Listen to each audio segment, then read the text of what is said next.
कामाक्षि देव्यम्ब तवार्धदृष्ट्या मूकस्वयं मूककवीर्यदासीत् तथा कुरु त्वं परमेश जाये त्वत्पादमूले प्रणतं दयार्द्रे उत्तिष्ठोत्तिष्ठ वरदे उत्तिष्ठ जगदीश्वरी उत्तिष्ठ जगदाधारे त्रैलोक्यं मङ्गलं कुरु शृणोषि कच्चिद्ध्वनिरुत्थितोऽयम् मृदङ्गभेरी पटहानकानां वेदध्वनिं शिक्षितभूसुराणां शृणोषि भद्रे कुरु सुप्रभातम् शृणोषि भद्रे ननु शङ्खघोषम् वैताళिकानां मधुरं च गानम् शृणोषि मातः पितकुक्कुटानां ध्वनिं प्रभाते कुरु सुप्रभातम् मातर्निरीक्ष्य वदनं भगवान् शशाङ्को जातं महेशदयिते कुरु सुप्रभातम्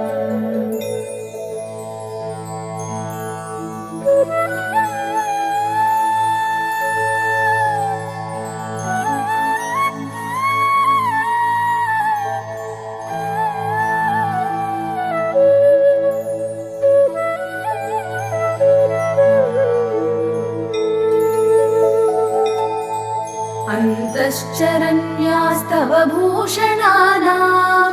झल् झल् ध्वनिं नूपुरकङ्कणानां श्रुत्वा प्रभाते तव दर्शनार्थी द्वारे स्थितोऽहं कुरु सुप्रभातम् वाणी पुस्तकमम्बिके गिरिसुते पद्मानि पद्मासना रम्भा त्वं वरडम्बरं गिरिसुता गङ्गा च गङ्गाजलम् काली ताळयुगं मृदङ्गयुगलं वृन्दाचलं तथा नीला निर्मलदर्पणधृतवती तासां प्रभातं शुभम् उत्थाय देवि शयनात् भगवान् पुरारिः स्नातुं प्रयाति गिरिजे सुरलोकनद्यां नौको हि गन्तुमनघे रमते दयार्द्रे उत्तिष्ठ देवि शयनात् कुरु सुप्रभातम् पश्याम्ब केचित् फलपुष्पहस्ताः केचित् पुराणि पठन्ति मातः पठन्ति वेदान् बहवस्तवारे तेषां जनानां कुरु सुप्रभातम् लावण्यशेवधिमवेक्ष्य चिरं त्वदीयम् कन्दर्पदर्पदळनोऽपि वशं गतस्ते कामारि चुम्बितकपोलयुगं त्वदीयम् द्रष्टुं स्थिता वयमये कुरु सुप्रभातम्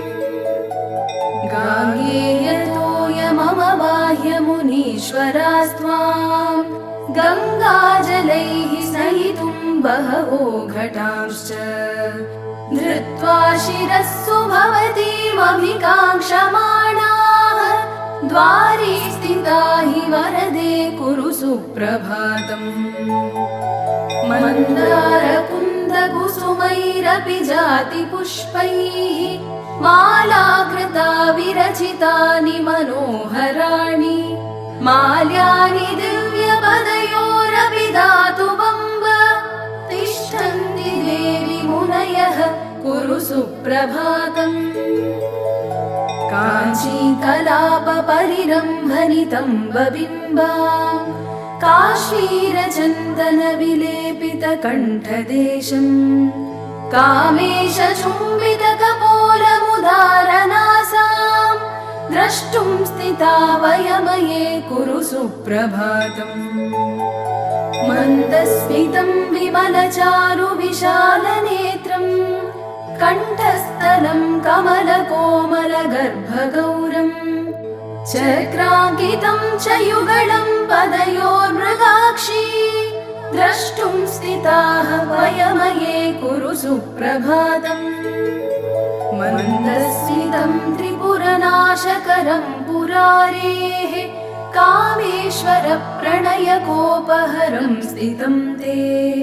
मन्दस्मितं विपुलहासमवेक्षितुं ते मातस्थिताः वयमये कुरु सुप्रभातम् माता शिशूनां परिरक्षणार्थं न चैव निद्रावशमेति लोके माता त्रयाणां जगतां गतिस्त्वं सदा विनिद्रा कुरु सुप्रभातम्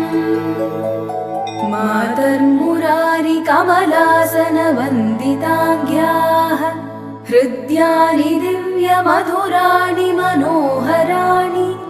श्रोतुं तवाम्ब वचनानि शुभप्रदानि द्वारि स्थिता वयमये कुरु सुप्रभातम् दिगम्बरो ब्रह्मकपालपाणिः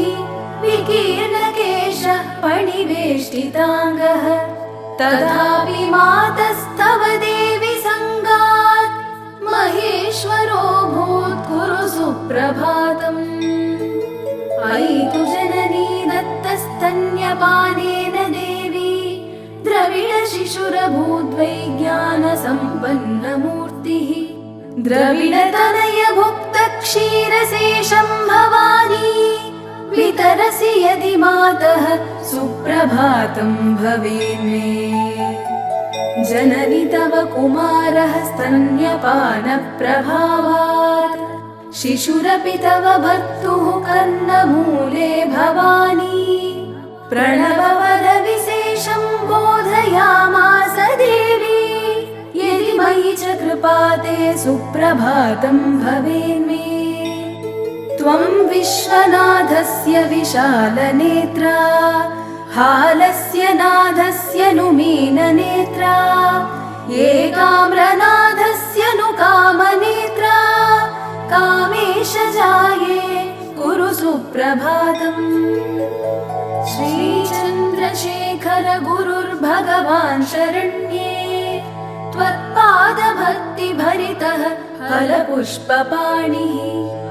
एकाम्रनाथ दयिते तव दर्शनार्थी तिष्ठत्ययं यतिवरो मम सुप्रभातम् एकाम्रनाथ दयिते ननु कामपीठे सम्पूजितासि वरदे गुरुशङ्करेण श्रीशङ्करादिगुरुवर्य समर्चिताङ्घ्रिं द्रष्टुं स्थिता वयमये कुरु सुप्रभातम् दुरितशमनदक्षौ मृत्युसन्तासदक्षौ चरणमुपगतानां मुक्तिदौ ज्ञानदौ तौ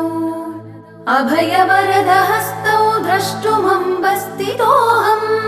त्रिपुरदळनजाये सुप्रभातं ममार्ये मातस्तदीयचरणं हरिपद्मजाद्यौः वन्द्यं रथाङ्गसरसीरुहशङ्खचिह्नम् द्रष्टुं च योगिजनमानसराजहंसम् द्वारि स्थितोऽस्मि वरदे कुरु सुप्रभातम् पश्यन्तु केचिद्वदनं त्वदीयम् सुवन्तु कल्याणगुणांस्तवान्ये नमन्तु पादाब्जयुगं त्वदीयाः द्वारि स्थितानां कुरु सुप्रभातम् केचित् सुमेरोः शिखरेति तुङ्गे केचिन्मणिद्वीपवरे विशाले पश्यन्तु केचित्त्वमृताब्धिमध्ये पश्याम्यहं त्वामिह सुप्रभातम् शम्भोर्वामाङ्कसंस्थां शशिनिभवदनां नीलपद्मायताक्षी श्यामाङ्गां चारुहासां निबिडतरुकुचां पक्वबिम्बाधरोष्टीं कामाक्षी कामदात्रीं कुटिलकचभरां भूषणैर्भूषिताङ्गीं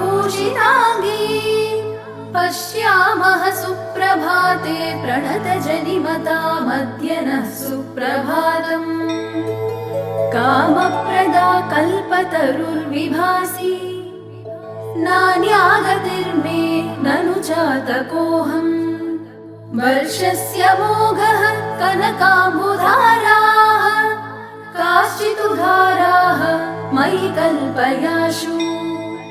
त्रिलोचनप्रियां वन्दे वन्दे त्रिपुरसुन्दरीं त्रिलोकनायिकां वन्दे सुप्रभातं ममाम्बिके त्रिलोचनप्रियां वन्दे वन्दे त्रिपुरसुन्दरीं त्रिलोकनायिकां वन्दे सुप्रभातं ममाम्बिके कामाक्षि देव्यं तवार्धदृष्ट्या कृतं मयेदं खलु सुप्रभातम् सद्यः फलं मे सुखमम्बलब्धम् तथा च मे दुःखदशा गता हि ये वा प्रभाते पुरस्तवार्ये पठन्ति भक्त्या ननु सुप्रभातम् शृण्वन्ति ये वा त्वयि बद्धचित्ता तेषां प्रभातं कुरु सुप्रभातम् तेषां प्रभातं कुरु सुप्रभातम्।